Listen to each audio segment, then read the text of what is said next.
Are you a mobility challenged person who is looking to adopt a dog from the local shelter? You don't really need or desire a service dog because you might feel you might not need that professional canine. Just instead, you want someone to come in and be a body in the room with you who will love you and whom you can love in return. But you're kind of wondering, what is the right dog for me? That's the question you're asking, and that's a good question you need to be asking. What is the right dog for me? I'm going to refer to the shelter dog as the wild card canine. But what is the wild card canine? The wild card canine is the dog with traits that are unknown to you until they present themselves, such as you don't know that your dog is going to be a barker until perhaps the first time you leave them home alone and they're barking up a storm going to anger your neighbors, especially if you live in an apartment. You don't know that. Or you don't know that they're going to be aggressive, reactive, until they are aggressive and reactive. Or perhaps the dog's traits are unknown to you because of perhaps your ignorance. You don't really know exactly what's going on underneath all that pretty fur into the DNA because you didn't look up onto the breeds of the dog. So a combination of these two things, the dog in question you see at behind the crate at the kennel is a wild card, and they only will become a non-wild card after you've adopted them and you brought them into your home. And although it's not too late, you can always bring them back. That's the least ideal option. So you don't want to do that. What does challenged mobility mean? This discussion is catered to anyone who wants to listen, but really it's catered to those who have a mobility challenge of some kind. Wheelchair, walker, crutches and braces, or just perhaps bad knees, bad back, anything that would impede your ability to be mobile, and therefore perhaps might impede your ability to have the dream dog that you've always wanted. The challenged mobility means one's mobility is challenged due to a disability or ailment. So if you are in a wheelchair, then that's because you don't have functional legs. You may have a pair of legs, but they're weak, or they're perhaps they're not functional at all. So you are relying on your wheels to travel around, and things like this. Or perhaps you are able to walk, but you use the aid of crutches. Or perhaps you're able to walk, but you have bad knees, and all it takes is just one moment to have your bad knees buckle underneath you, and voila, you are out for the count. And that's not very good, especially when you're halfway home or just started on your walk with your dog. Now, there's some things you got to consider when it comes to adopting your dog. Your objective reality. In light of your mobility challenge that we discussed earlier, can you actually care for both you and your dog? Not just your dog. Can you care for yourself as well? For your dog, for example, do you have money, the resources to be able to pay for vet bills? Do you have the know-how to deal with food? What if your dog is having some issues with food? Do you know how to handle that by yourself?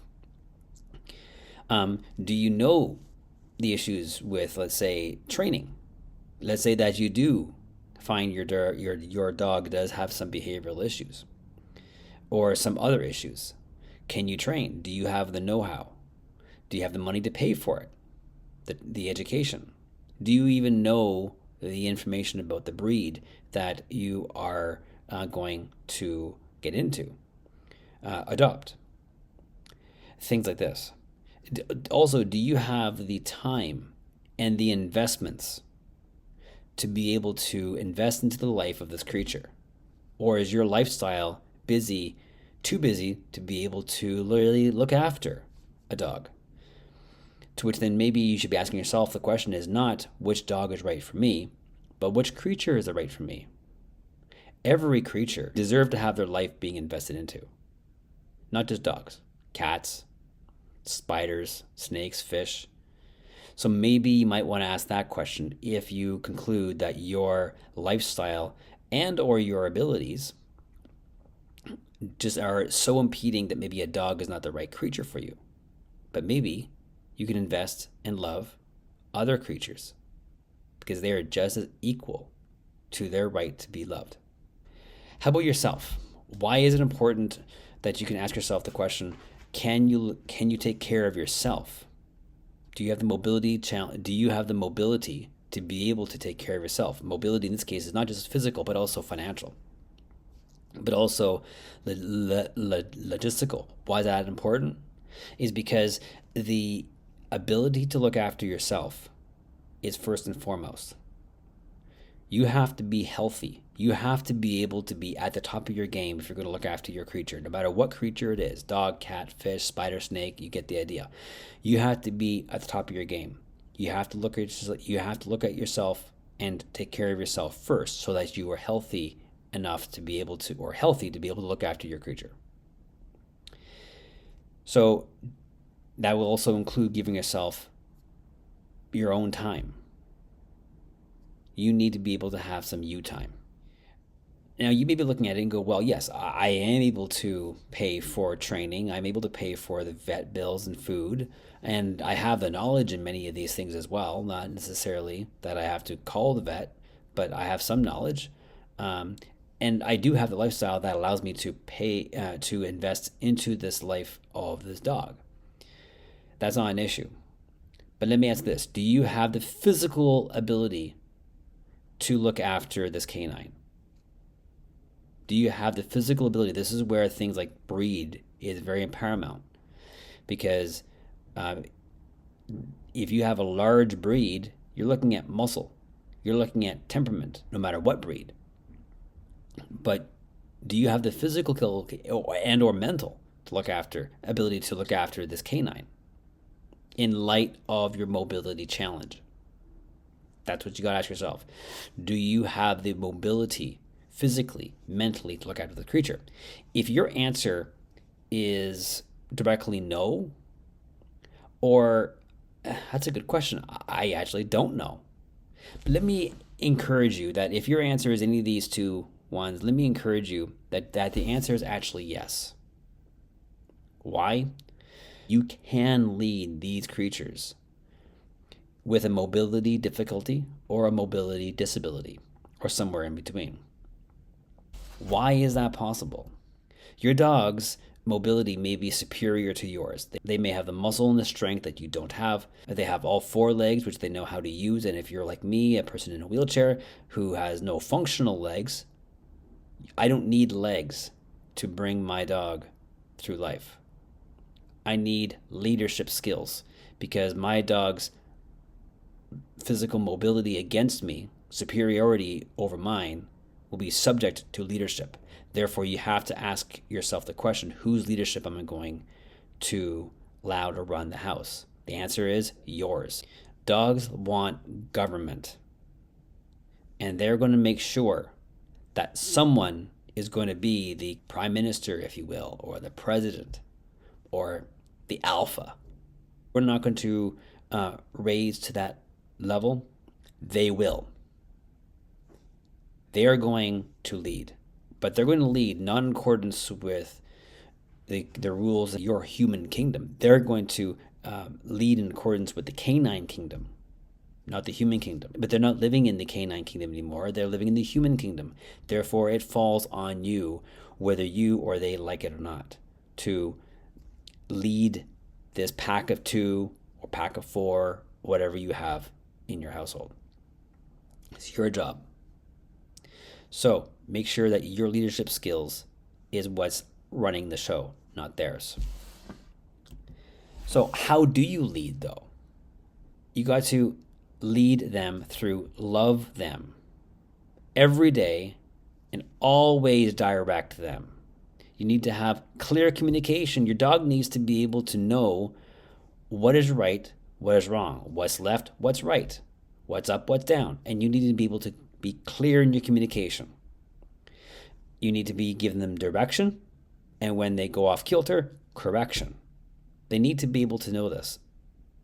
You need to show your dog how to survive your human world. You need to show your dog that you know what the heck you're doing. Your dog is going to watch you like a hawk. They're going to make sure that your leadership skills are top notch, or otherwise they will pull a coup and start leading the pack for you. They're going to watch you, they're going to track you, and they're going to mentally document your leadership skills. That's going to put trust in their heart that you know what the heck you're doing, and then therefore you've earned the right to be called leader in their head. You want them to follow you, they have to believe you are a leader. What happens when your dog is like people half the time, who have a little bit of an attitude where their superiority of mobility may override your mobility, and not for the good way? Well, you have to have knowledge of and how to approach your strengths, your weaknesses, and your disabilities. You have to be humble and acknowledge that you have weaknesses and you have disabilities. You have strengths. You have to acknowledge that you're going to lean into your strengths and you're going to strengthen your weaknesses. A weakness is not a bad thing. A weakness is a weak link in your chain of leadership. Strengthen that weak link and work around your disabilities. There's some things you just won't be able to do physically, mentally, but you still have to accomplish the end goal. So find a way around it. Lean into your strengths, strengthen your weaknesses, and work around your disabilities so that you are an effective leader to your dog, to make sure your dog doesn't get the upper hand on you. Learn how to use the right tools that is right for you and safe for the dog when you use them. Tools are a big thing. Dogs are tactile creatures. So things like collars and harnesses and training tools like prong collars, e-collars, they all talk to the dog, but you have to learn to be able to communicate to them clearly. You have to be able to communicate to them in canine. But just like any language, you have to learn good speaking skills and communication. That includes in canine. So you have to learn how to use these tools so that you can communicate to the dog. But maybe you can't use some of these tools because of your mobility challenge. I, for example, have been told by my very first dog trainers who suggest I get a head leader, which is great. A head leader is basically like a bridle for a horse, where the dog's head is being used to navigate. And that's fine if you have able-bodied legs and strong back and you have your hands free to be able to steer the dog's head. I can't do that. So a head leader for me is a tool that will be not safe for me to use. I also find that also with clickers, one common methodology in training is called clicker training, where you hold a device in your hand, and whenever you want to indicate to the dog that they've done the right thing, you click that clicker, that device, and they will then know that there's a treat incoming because they've done the right thing. Or you use a different type of sound to indicate when they're going to receive a consequence for a bad behavior. Well, I can't do those things. My hands are already full with wheels and a leash to hold, and that's even difficult for me as well. I actually had to make my own walking rig where I basically tie the leash around my wrist so I have my hands free to push my chair. Otherwise, I have compromised control over everyone. Compromised control over my chair, compromised control over the leash. So I have to use the right tools to make sure that I am still in leadership, in communication, and safe for me and my dog. So you have to consider that as well. What tools are right for you? But also don't disregard the tools that you already have access to. If you're in a wheelchair, that's actually a good tool to use. You have a big object that will allow you to guide your dog here and there. Don't let your dog use a tool against you. You use your wheelchair in leadership, in communication to the dog. You use what you have access to. Use your disability and the tools that you have. Don't think of them as impeding your ability. Also, get a network of people, because there going to become a time when you might actually be up the creek without a paddle, as it were, where you won't be able to, let's say, walk your dog in the morning because there's a foot and a half of snow on the ground if you live in the snowy areas of the world.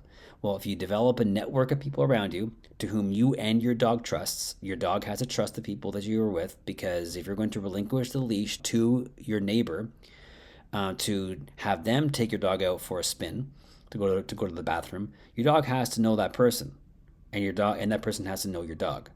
There has to be a good communication with the pack between you and your dog and the member and the friends of the pack. So learn the right tools. Pack and friends, physical tools like leashes and harnesses. Maybe a harness is better for you than a collar. I know that is for me, because I actually do have a push and pull relationship with my dog. It's that me and my dog, we dance. He pulls, I push. He pulls, I push. We have a dance. So I can't use even a collar, because I can't have him pulling me on his throat. So I have a harness. This is what we need to do to be able to communicate to our dogs, to be able to keep in charge when they decide to pull a coup. However, most importantly is to remember consistency. Always lead. Don't give up and do it 3 days a week or on the weekends only, or only on walks. Lead over dinner time. Lead in the house. Always leadership. Lead your dog in everything, but lead your dog in persistency, through thick and through thin. Don't give up. But also remember that your dog is not human, and you're not a dog. Be humble. Don't make your dog human. Don't require for them to think and reason human. That's your job. But you also should be able to understand where they're coming from. So in a sense, you are to put yourself in their shoes. Don't have them put themselves in your shoes. You got to learn canine, think and reason canine. Don't make them think human. And you got to do this again and again and again and again. Lessons that you be teaching your dog, you're going to have to wash and repeat many times over. And they'll get it. But sometimes some other dogs, just like people, they don't learn as fast. So you need to be patient. Watch, rinse, and repeat your lessons every day. What am I spelling here? ALPHA, alpha. You got to be the alpha of your pack. The 5 steps to be a leader is to show your dog that you are a leader who actually leads by actually leading. Leadership is not a concept, it's an action.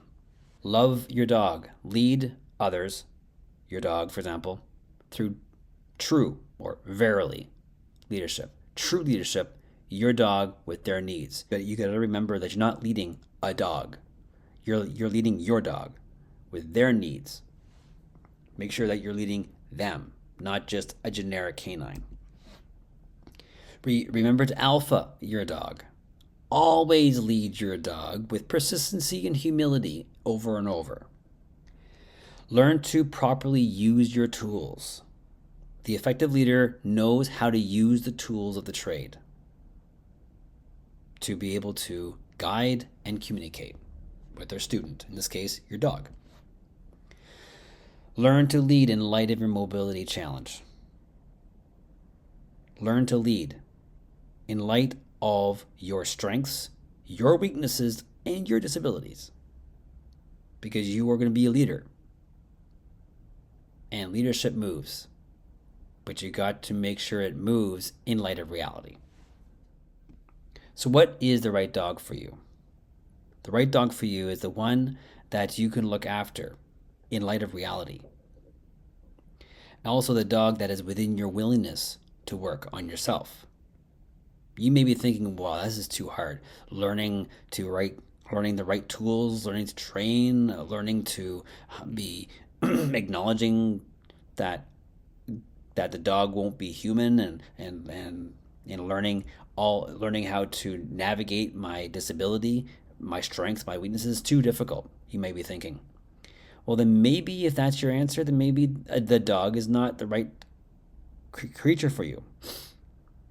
The dog will need you to have the willingness to work on yourself, to better yourself so you can be a leader, so to love them.